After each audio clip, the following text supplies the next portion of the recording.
The big question today is, when love or trust is broken, can love survive the doubts? That is the big question for us today. Hello, everybody. It's a wonderful Tuesday evening. You're welcome to Broken Pen on MX24 TV. My name is the Daphne Flashley. There's a lot for us to talk about today, but we're going to go straight into it. But before we do that, you have to be aware that Telecel Cash got us covered this evening. Now, Telecel Cash is telling you that they are safe and secure. There's no way you're going to put your money in Telecel Cash and you'll be wondering what's happening with your money. No. They got you in the best interest. All you have to do is dial star 110 hash or download the Telecel Play app and they've got you covered. Telecel Cash, the safer choice with their Sende Keke. Well, as I always say that I don't do this alone, I have guests who double down as preachers, as therapists, as psychologists, so much more that you benefit from them. And today in the studios we have Immanuella Owusu, and she's a counselor. Immanuella, good evening. Good evening. How are you doing I'm today? fine, thank you. Yourself? I'm very well, thank you. Are you Great. ready? Yes, Definitely. definitely ready. Yes, and then we have Bernnett Asiamah, and he's the CEO of Bello Couture. Good evening. Good evening, sweetheart. How are you? Very well, thank you. How are Awesome. you? I'm doing so well. That's great. That's great. That's great. Well, let's get straight into the story for today. But I remember that I asked you earlier, what happens when trust is broken? Okay, does love stand the test of doubts? Well, what happens when trust in a relationship begins to weaken? Not because love is absent, but because doubt starts to grow in its place. What happens when a partner who once felt like home begins to feel like a big question mark, a huge one? Tonight's Broken Pen story is titled When Trust is Questioned. Can Love Survive the Doubt? It explores a relationship where suspicion slowly replaces certainty and love begins to feel like something that must constantly be defended. Well, you're watching Broken Pen on MX24 TV, coming to you from our studios at East Legon Orlando Street. My name is Daphne Flashley. Let's get straight into our story for today, shall we? Well, let's get straight into it. Dear MX24, my name is Rita. I'm 27 years old, and lately it feels like I'm married to suspicion more than to my husband. Jeremy and I have been married for 3 years. He's 37, a pilot who is often away for days at times, flying to different cities. We have a 2-year-old son, Caleb, and I love him more than anything. From the outside, it looks like I have it all, but inside, I feel like I'm walking on thin ice. It started with small offhand comments from his family. His sister would stare at my son and say, "This boy looks more like his mother, not his father." And his brother would smirk and ask me, "Why are you sure he's ours?" I laughed it off at first, thinking maybe they were just joking or being overly anxious. But just last week, things escalated. His elder sister showed up at my house unannounced, accompanied by two cousins. They handled a DNA test kit and said, "We just need to be sure Jay is ours." So Jay is busy, and just for peace of mind, my hand froze. Peace of mind for them, not me. I tried calling Jeremy to tell him everything going on or beg him to talk to his family, but he was mid flight and unreachable, and so I was left facing the storm alone. Eventually, I made them leave because I argued that I wanted my husband to be present while it happened. The worst part, his mother has started dropping passive aggressive comments in the WhatsApp family group chat. Friends have noticed the tension between us because I've lost weight and barely bring my husband up in conversations from someone who used to talk about him all the time. It's a big difference. I feel humiliated, trapped, and exhausted. People keep asking why I haven't proven the child is theirs. I didn't ask to be married into a family that questions my loyalty to my own child, but the main issue is far bigger than that. A lot of DNA tests can be misinterpreted from the research I've done. What if the results come back and it wasn't done well or tempered with? It could destabilize both our families and bring down everything we've worked hard for. Dear readers, I swear that Caleb is our son and Jeremy knows he's the only one I've ever slept with. He broke my virginity for crying out loud. Some nights I sit next to my sleeping son, crying quietly. I feel concerned. I want to defend myself, but every confrontation only makes them feel more like it needs to be done. What do I do? Do I take the test to calm everyone down, even though it breaks my dignity? Do I hold my ground and risk my family and son being um, alienated, or do I keep praying that my husband sees what's happening because it's destroying all of it? I have nothing to hide, but I know this will cause a big gap between us no matter the result. This is my broken pen. Please help me fix it. When you first read the story, what was your first impression about it? There's a lot going on. Mm-hmm. Yeah, there's a lot going on. I like the fact that she wrote that it's not just what she's presenting at the beginning, but there's a whole lot for her to tackle. And but currently she just wants to fix it. Let everyone stop being in her space and wait for my husband to get things done. So that was my first impression when I read it though. Yeah. That was your first impression. What Yeah. about you? So, I was extremely disappointed in the pilot because this is someone, I would say a stranger, you brought into your family. So you would have to be responsible to be shielding this lady.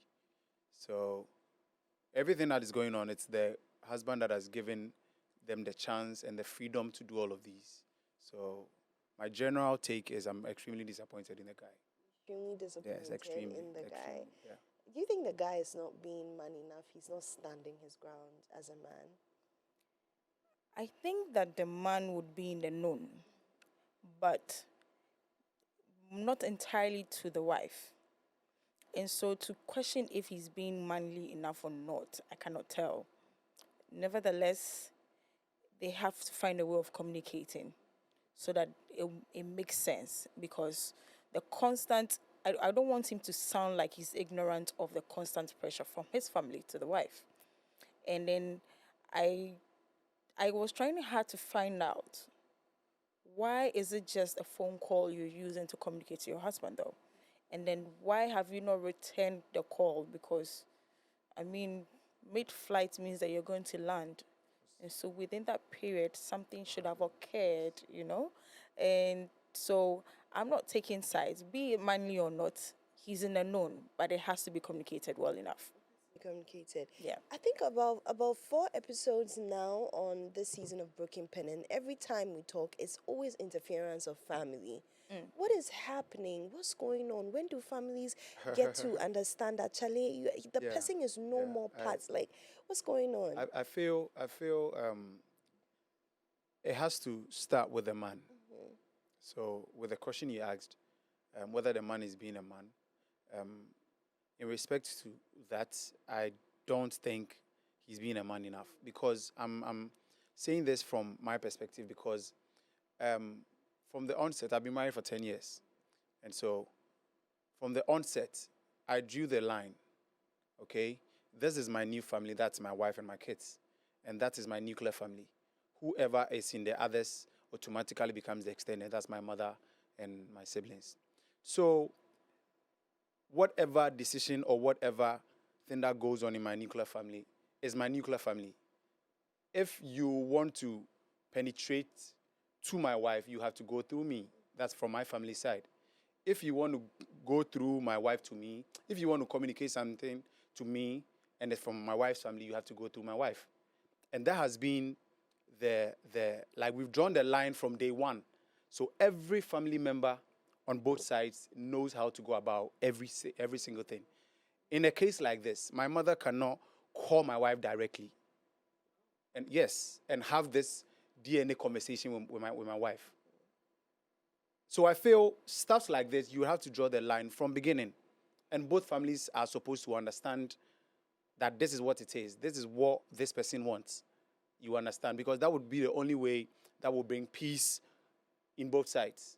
My wife's mother, with all due respect, cannot call me out of the blues to tell me to do something for her. I'm her son, yes. But I got to know you, or I became family because of your daughter. And out of respect, your daughter has to know that you need this from me. Then I would go ahead to do it.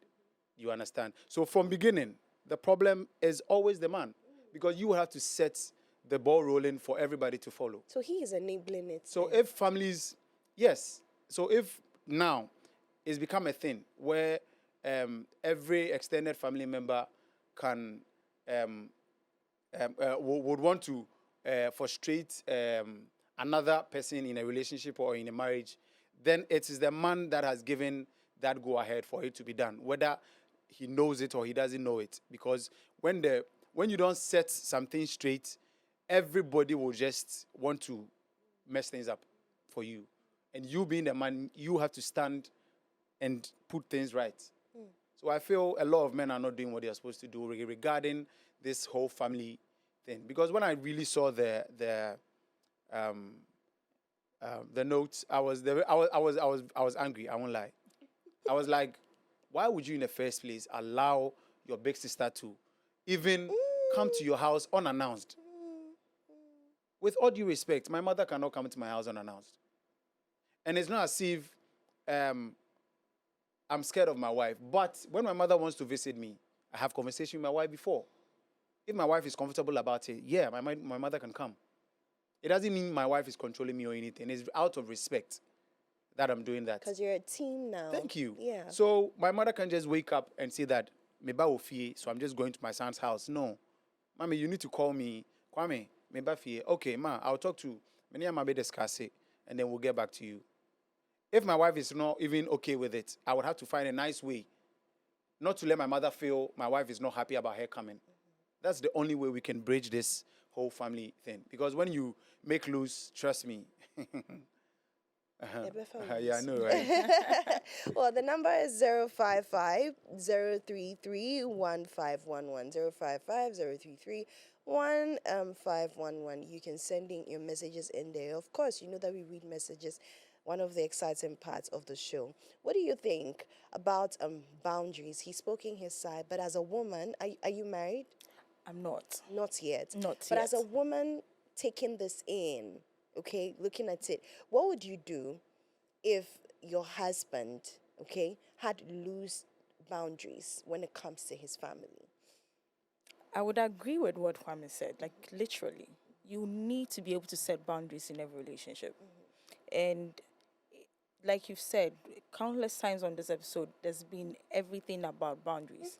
We keep forgetting that when we are starting a family, it's you and the other party that's starting your own family. So you start to set your family boundaries. You need to make clear-cut lines. Your family is there to support you. They are not there to control you or be the decision makers of your relationship or your marriage. In our culture, I think there's this unfortunate blurred line that when we marry in the entire family. Right. It's certain, it's true. Yeah. That we are definitely marrying the entire families. But what we fail to look at is that when that is done, they are our support. And so we need to clear the space so that they also start to create their own. So for me, if it happened to me and my husband didn't have that kind of clear boundaries, I don't know what I would write. I think I'll write more letters than Rita did. But it's important that we have that communicate. Very Okay, necessary. don't try to break it off and then still communicate with your family. Yeah. So I think that concerning this letter, I would prefer, because families meet and marry together, I think that she should try to reach out to her family as well, So then the Her families, family too should get involved. yes, Yeah. the families deal with what they need to deal with as families. And she started well. What she's doing now that she's doubting herself in, should I give them the space so that they do whatever I'm waiting for my husband? She should keep it up.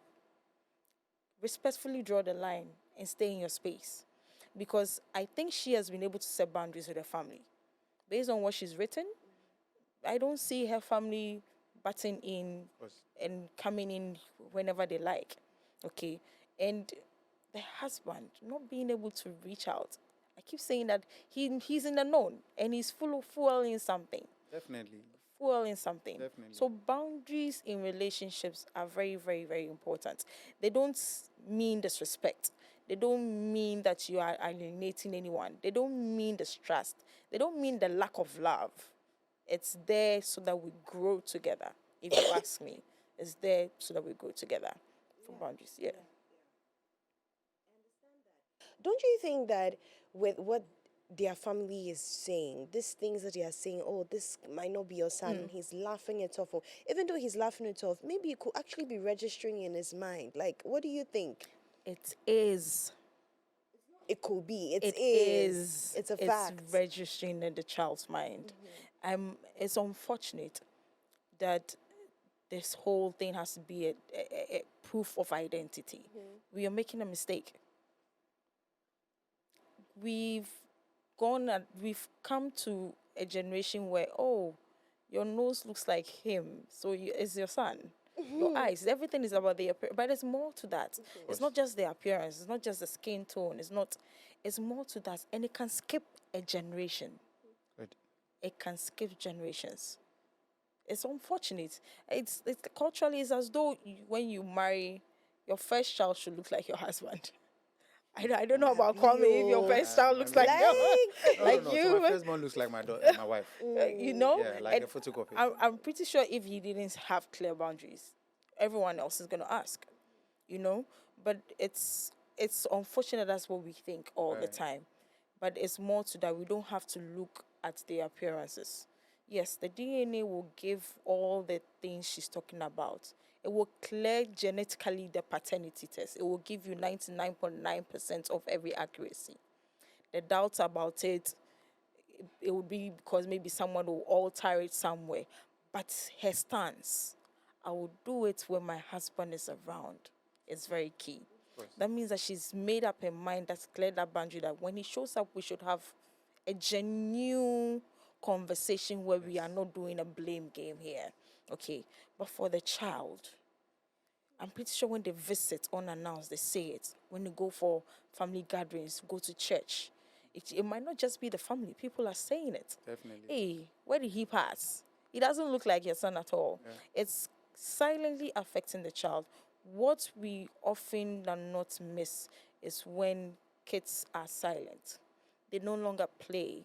They are usually withdrawn. The love that they had, the energy they had is suddenly gone.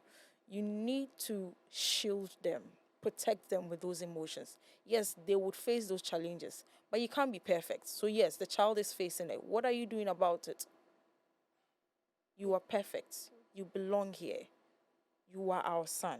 You look like us. You see, when you say those positive things, your child grows with that resilience, knowing that challenges will come to this world, but I have a balance. I can do something about it. Rather than growing up and then being a reclusive child, cannot communicate, cannot play with anyone, probably would even end up having a sibling and feel that the sibling is not enough. And would hate not just his outer environments externally, but inwardly would hate his parents. One of the questions I was asking myself when I read the quote was, so what if the child was not even looking like any of them? Because there are genes where the child would now be looking like a grandfather you've not even seen before. Exactly. A grand auntie you've never met in life. Probably a third or a fourth generation. The child might be looking like that. You know, our genes is quite complicated at a point. You understand? So in this case, you have the child looking like your wife or looking like the lady. Hallelujah. What if both, I mean, the child doesn't look like the mother or the father, what would have been the situation? I don't know if you get me. That's a very, Yeah, very so big frankly, I question, don't even yeah. know where this family is coming from, because Yeah. if they know all of these genes stuff, they won't even stress the lady on this whole DNA thing. Yeah. Yeah, my question for you is, in as much as she said that maybe let me get it done because it will silence the doubts and all of that, don't you think that that is where disrespect will also like starts brewing? Because I mean, I feel like the family will say that once we've been able to shake her small and she's been able to do this, then we can actually move her around anyhow. We can barge in and ask her any question, Yeah. do anything we want to do with her. So I say more. I personally think the damage or the harm has already been caused, because the length of breath of where this is going, the only way out is for you to do the DNA, okay? But with the consent of your husband. Then whichever DNA place has to be a neutral ground. It shouldn't be wherever the family is suggesting, yes, wherever the family is suggesting them to take it to. What I would suggest, she has to do 2 different DNAs at 2 different firms. Then when the results are out, obviously from the look of things, is the same, is the guy's child. Then you deal with your husband. Because now it is very clear that you are no more even safe in the marriage. Because the man who is supposed to act as a protector is not even protecting you or shielding you in any way. Then you know your stand. So right after that, you have a conversation. And if this whole boundary thing doesn't work, my sister, you advise yourself. Yeah, It's easier said than done. I'm not really a fan of divorce or advising people to divorce, but there are certain cases. If my sister is in that particular case, I will not force her to still be in it, because it has to do with your mental health. Your it entails a lot, and it's better to have that peace of mind than to be a laughing stock. Yeah. It's better to have that peace of mind rather than to be a laughing stock. I like that. That's nice. Ooh, that's nice. When it comes to the family, why do you think some families are this difficult?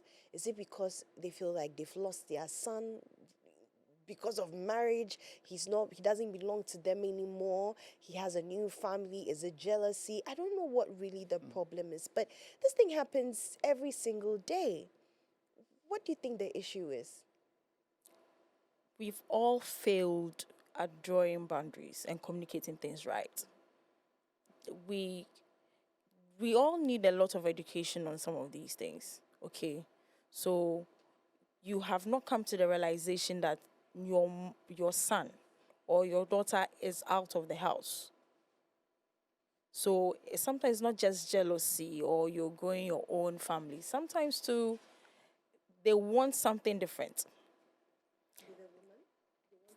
They wanted a different person altogether. Right. You know, sometimes they are naysayers. Somebody from wherever on earth has suddenly showed up and has caused a stir.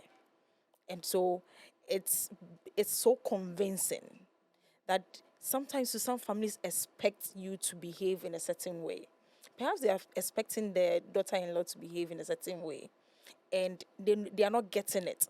So they are pushing the son to be certain and create doubt and weaken everything else, and probably get in a different person, or she would walk away, or they will finally say, "I told you so," on your papa.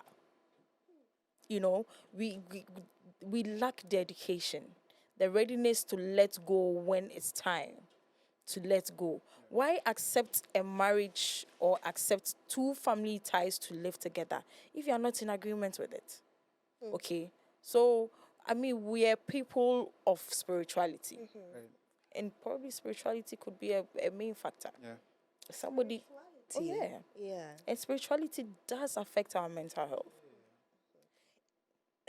One more thing that I thought about is it grounds to not marry someone when you find out that the family is acting up? is it grounds to, you want to marry someone, the person introduced you to the family, then you realize that, oh, this family is acting up, it looks like they don't like me. When you have not gone to the altar and made the ultimate decision, of tying down your soul with this person, is it grounds to leave before the marriage happens, before all this wahala comes up? So it's dicey. I'm saying it's dicey because there are instances where they don't like you, be it the man or the woman, but once you get married and they see the way you do your stuff, they might automatically like you. Or maybe one party would find ways and means to let the family start liking the other. On the other hand, too, you can go to the length and breadth and do whatever you're supposed to do to please the family, but they would still not like you. And that's what I'm saying. It's very, very dicey. There's a lot involved before you can take that decision. But for me, if I see these kind of red flags, especially, I would talk on the side of me being a woman. If I see that from a man's perspective, from the woman's side, if my husband talks about literally everything to the mother, including our marital stuff, that's a big red flag for me. And stuffs like this, it would be very difficult to come between like A mother a and mother a and a son. son in this regard, because every bit of a problem, the mother knows about it. My wife has done this, my wife has done that, my wife has done this. Let's just be realistic here. Your mother will not come and love me the way she loves you. So the more that you are saying bad stuffs or saying every little fight to your mother, automatically your mother would start hating me. And when she start hating me, I don't know what you can do to bring that love back, because you're the same person that broke that love. So it will be very difficult to bring it back. So the moment that I see that you are always talking to your mother about every single problem, I'll be there and I don't know what's going on. We had a little problem probably like last night, and all of a sudden your mother calls me. I'm like, oh, nah, we don't do this. The love will not be there, whether the woman wants to love you or not. The love will not be there. So it will be a red flag for me. So when I see something like this, and we are not yet married, I might not go into it. Go into Yeah. it. You're still watching Broken Pen, ladies and gentlemen. We'll go for a quick break. We'll be right back.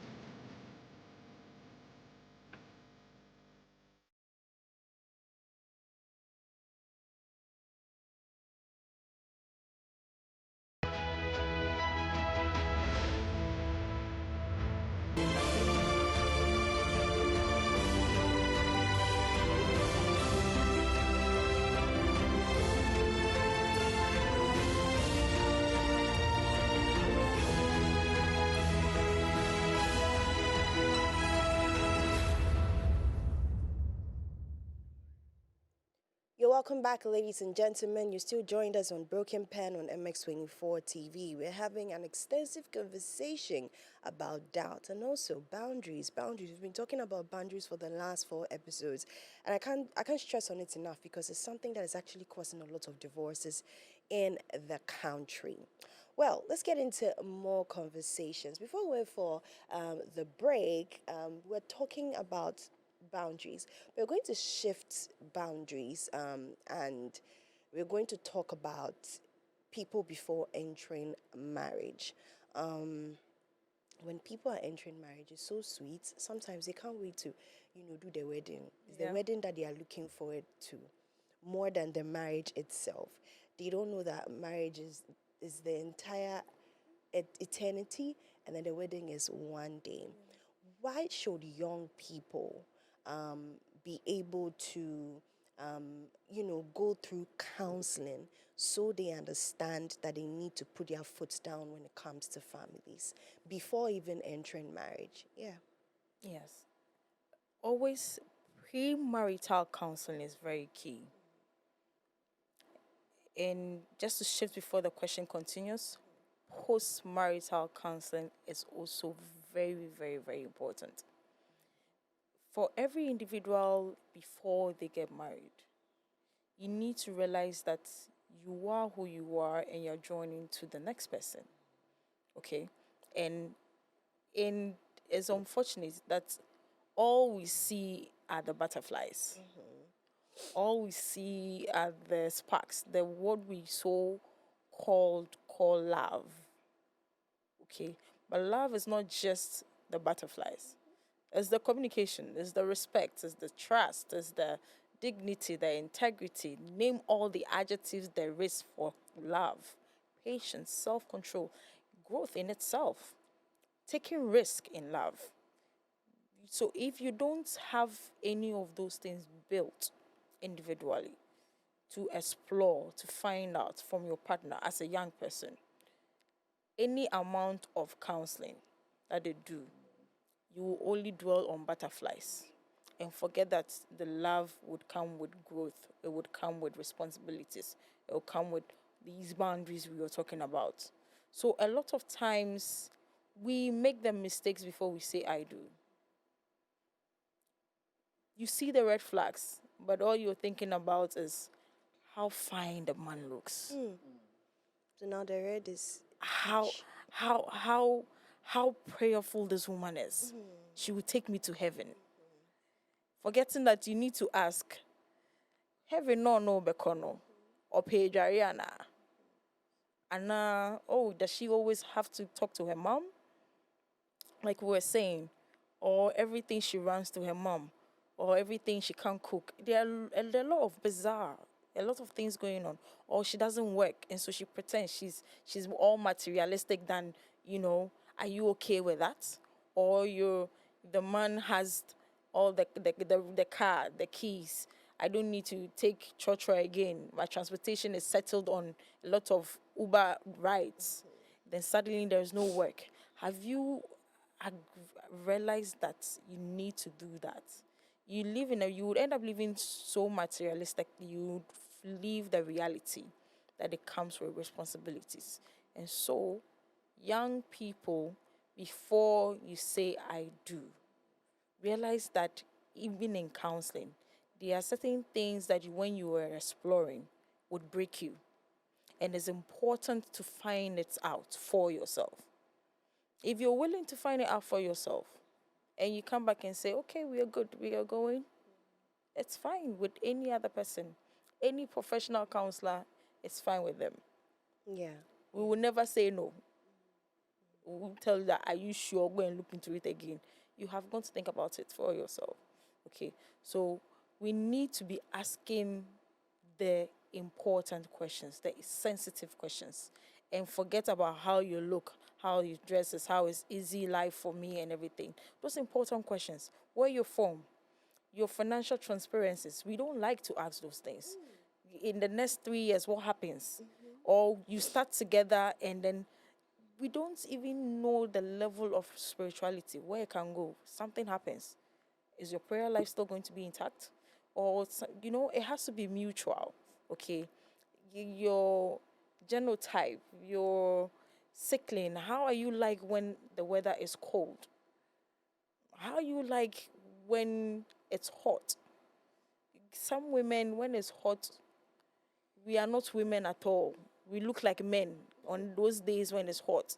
But a lot of men don't seem to like it when a woman is topless on an odd day when you're married. Kwame, you can attest to that. You would want to always see that your wife is overly dressed or adorned. But this is somebody that when the weather changes, dressing is not a thing. And you've decided not to talk about it. And then you come and marry. And then now she's feeling free and you're complaining. Who started it? All you saw was the dress. You never talked about it. I don't like the cold weather. Neither do I like the hot weather or the hot weather. So I'm in the middle. How will we live together? Oh, I'm good. I'll be your warm blanket throughout the entire journey. Thumbs up for me. We'll go together. But you don't talk about some of these specific things. How is medication like for you? What do you take? We are focused on material things. How easy it would be, how the future will look, responsibilities. It will be very easy, they're expensive here and there, and it's draining. Eventually, when you say I do, it will be draining. You'll be pretending to be someone you are not. Mind you, you have lived 20 years of your life, 30 years of your life, nurturing yourself with your family and the environment to be an individual person, separate from your other party. You come together, the two shall become one. Literally means that you are creating a one personality for the two of you. You're not throwing away yourself and then come and take or Benten's own, or come and take Ama's own. You have to find a way of working together to be one with a different personality that works for you. Don't throw them away. Yeah, yeah, yeah. I like to ask you, you have successfully drawn boundaries for 10 years and counting. So practically for a man wanting to do that, how would you advise him if he comes to you and say, see, I want to draw boundaries, so but I'm scared. Like practically, how would you advise him to do so? So it has to be from the onset. Things like this, you don't. If someone has been married for even a year and you've not set boundaries, in a way, why are you late? Because it would even cause more problems. Because it would be as if it's either the woman has changed you or you're now trying to neglect your family. That would be a problem. It's best. This advice would really help those who are about to say I do. You understand? Because it has to be. It's more like the foundation. When you are building and the foundation is weak, trust me, the building might collapse in the shortest time. So it has to be the foundation. The line has to be drawn from the foundation, even before you go to the altar. Both families. I'm not the one who's supposed to go and tell my wife's family this. I have a beautiful conversation with my wife. My wife to be. I'm talking about me being single. So my wife to be, babe, this is this. Please, we don't. A typical example. So in my house, from time memorial, no family member can come and stay for more than 3 days. And it's been like this since 2016. There was an exception. That was my mom was sick. She had stroke. So I had to. So even with that, I took her to my auntie. Not because my wife is a bad person, but it's boundaries I set. And she is gladly respecting the boundaries. Or we set. Let me use we, because it was a conversation between both of us. And we agreed to it. So now that there's going to be an exception, I have to still have that conversation with her again. Even though whatever situation it is, It's obvious. yes. Yeah. So I did that, and I even told her, you know what? Where mommy is quite far, and she needs like an attention. So I would want her to come over, please. Are you okay with it? She was like, oh, of course. I mean, why not? And then I went ahead to say that she might be here for quite some time because I was here Monday. And she was like, this situation is totally different. So it's fine. Let's just go ahead and do it. What is very necessary is we are doing everything possible to keep her alive. And that is key. And so if a situation like this happens to my my wife's mother or father, it's an exceptional situation. But apart from that, you cannot leave your house and say that you are coming to visit your son or you're coming to visit your daughter for 1 week. What are you coming to do there? Oh, man. In fact, there's no room for you. There is no room. Oh, yeah. All my kids, they've got their rooms. So there's no guest room. The only guest thing we have in our house is the guest toilet. That's it. There's no guest room. So either you find a way to perch in my daughter's room or you find a way to perch in my son's room. So that boundaries, and it has really worked for us because it is the foundation. We didn't just get up maybe after 5 years and we started saying that, you know what, no family member should, no. And it's not as if we love all our family members. I visit my mother-in-law with my wife. We love them. And they have all come to understand that this is how these people live. And so, frankly, I would say to the glory of God, for 10 years, I've not had family issues. Like my mom having never. I will not say on TV and lie. God is my witness. It has never happened. And I'm proud of the fact that the boundaries were set during the foundation. And it made things very easy. Yes.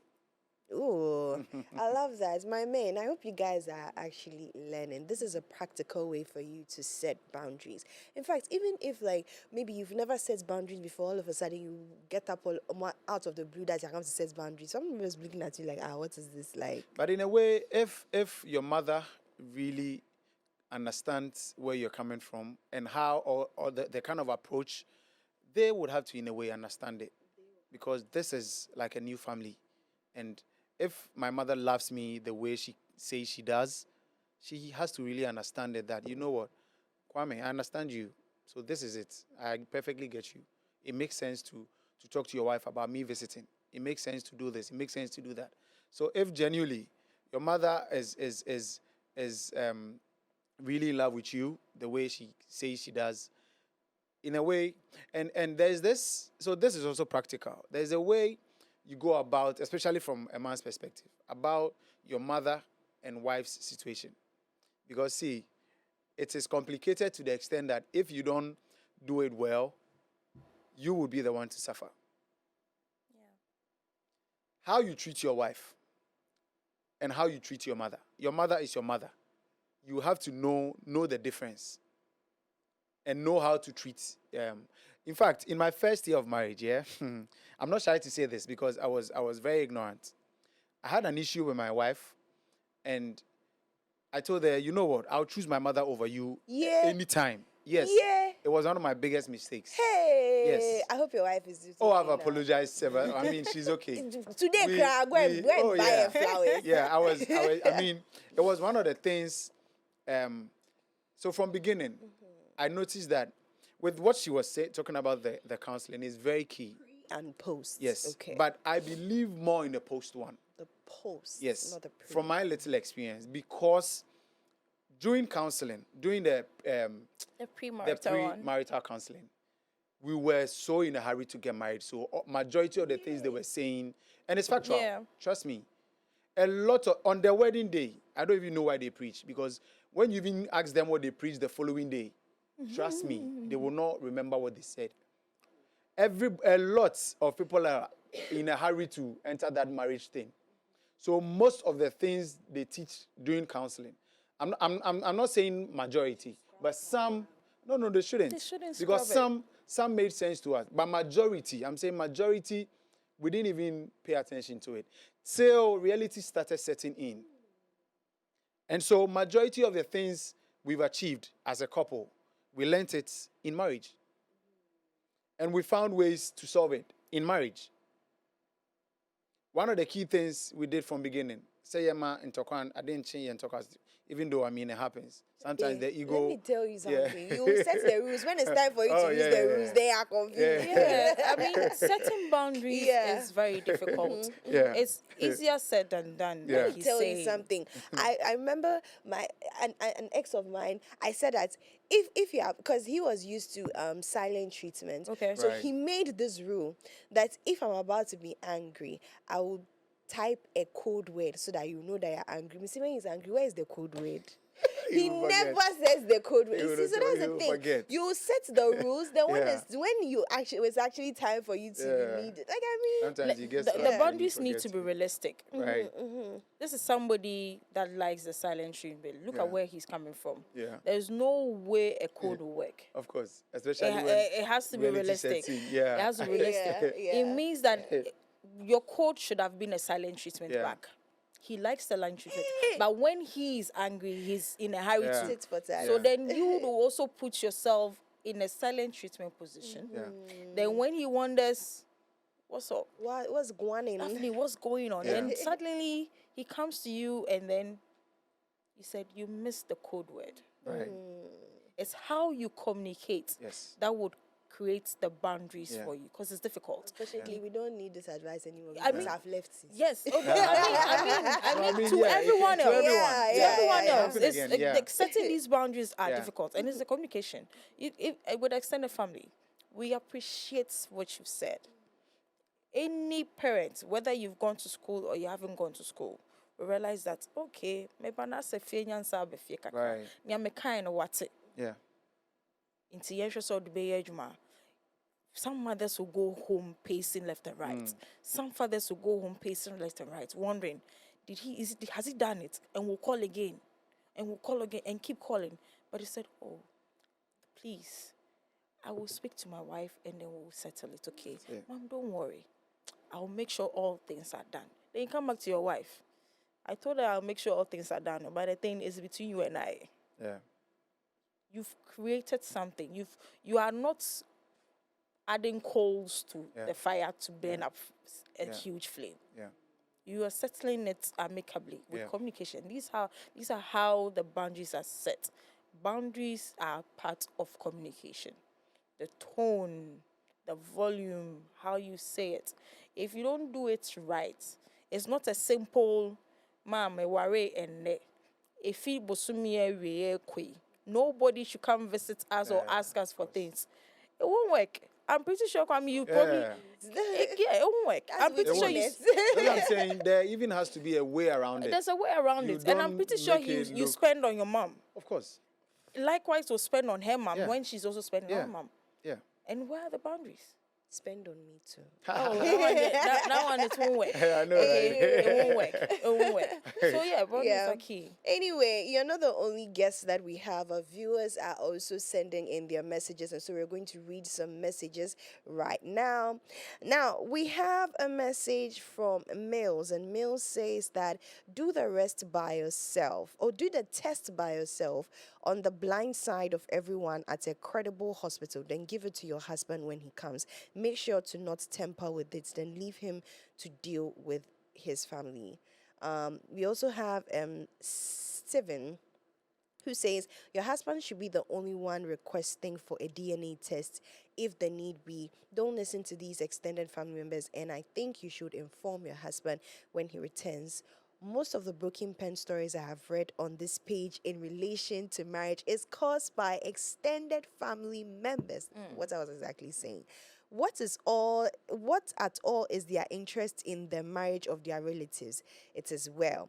Now, Janet says, just do the rest, and when it comes out positive, you sue them. Simple.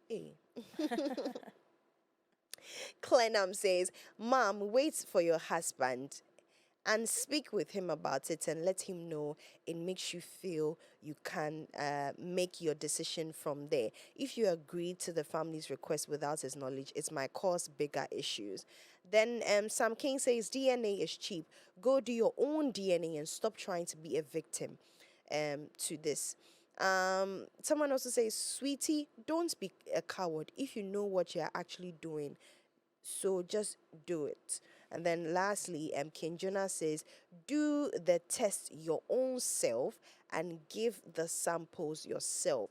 If you prove them wrong, ask them to distance themselves from you and your family. This is what some viewers had to say. We've gotten to one. Why are you smiling? She wants to say something. Yeah, the DNA bit. She shouldn't. Oh, really? By herself. No. Yeah. She frankly, has so. that validation already. Which is? She knows who the kid is. She's already said it. Yeah, so, but you see, the way she does it for herself, it means that all the arguments, the noise they are making has created enough doubt to herself as a mother.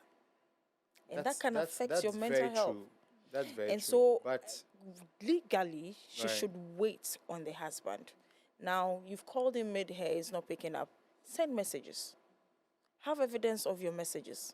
Let him come, don't play the bling game, and have that good conversation going. Then seek legal aid. So that if you have a lawyer in place, they can find a way of getting what you were saying, the two facilities for you to do the DNA testing. Right. Okay, but it has to be conversation with your husband. She said, for crying out loud, he broke my virginity. So if all these words have created enough doubts, causing you emotional distresses, crying at night and giving yourself a lot of sadness and depression going on, and all the stress going on for you, and in the silence or peace of the moment, you do the testing for yourself. Who are you validating? The family or yourself? If you ask me and I should take a stand and I don't want to take a stand, genuinely, she shouldn't do it. Yeah, simple. Genuinely, she shouldn't do it. So Just we've wait come on your to, husband and yeah, get those things wait done. on your Oh, husband. yes. We've come to Yeah. one For the part husband, of the they have to show be there. Yeah. that I am mostly excited about. It is look into my eyes. So you're going to talk to Rita, like your little sister. So Rita is watching at the moment. So you look into, this is your camera.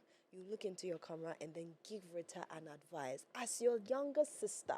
And as someone who has successfully set boundaries for 10 years and counting, what advice are you going to give her? Yes. So, Rita,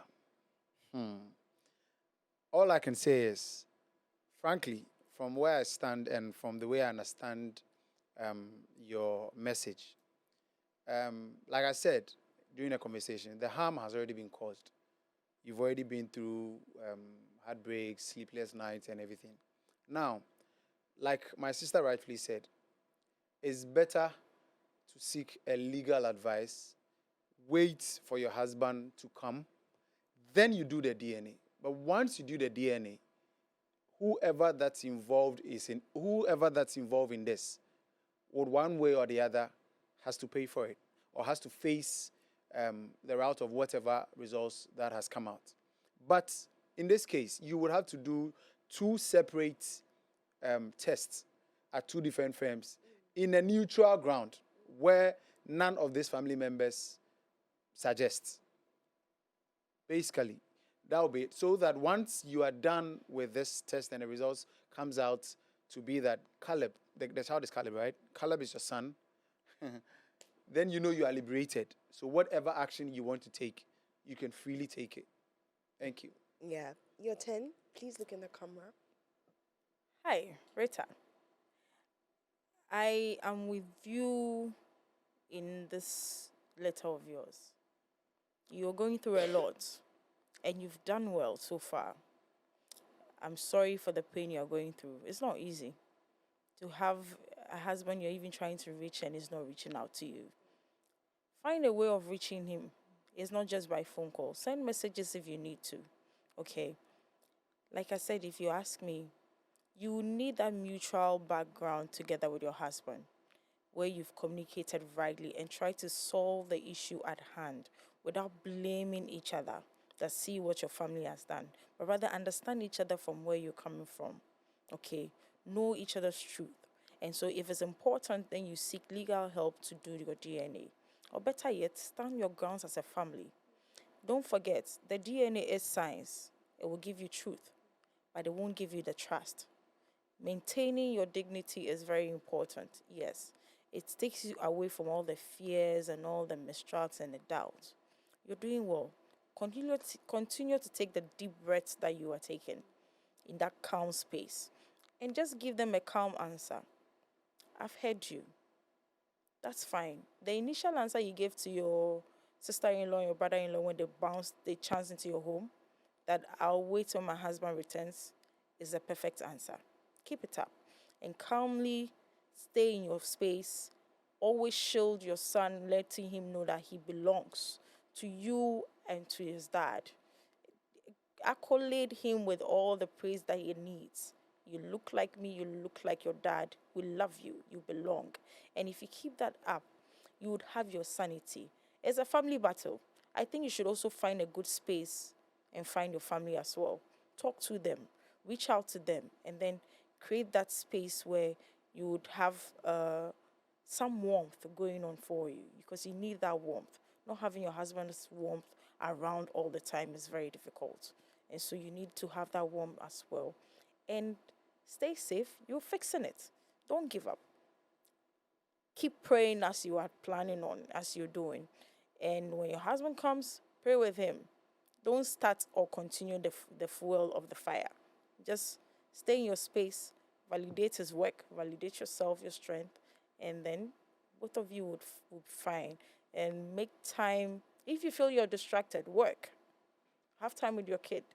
Work, do the things that you love. Speak to someone that you trust and pray more. And I believe you should be fine. don't be surprised. Counselors do say pray a lot. You should pray. And it's important that you find therapy when the two of you come back. It's not that you don't trust him. Even when you're going for the legal aid, it's not that you don't trust that he's not the father of your child.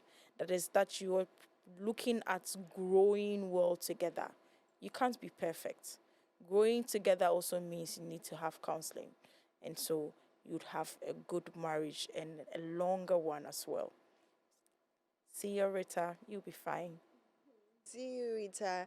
You'll be fine. Definitely. Thank you guys so much for joining me for Broken Pen this evening. I'm sure Rita is satisfied now and she feels much, much, much, much better. You too can send in your Broken Pen so we help you with your stories. Just go on our social media pages and follow the instructions over there. My name is Daphne Flashy. We'll come back same time next week, Tuesday evening, for Broken Pen. We'll talk about more stories that will be mind-boggling, but most importantly, find find solutions to these stories. See you. Bye bye.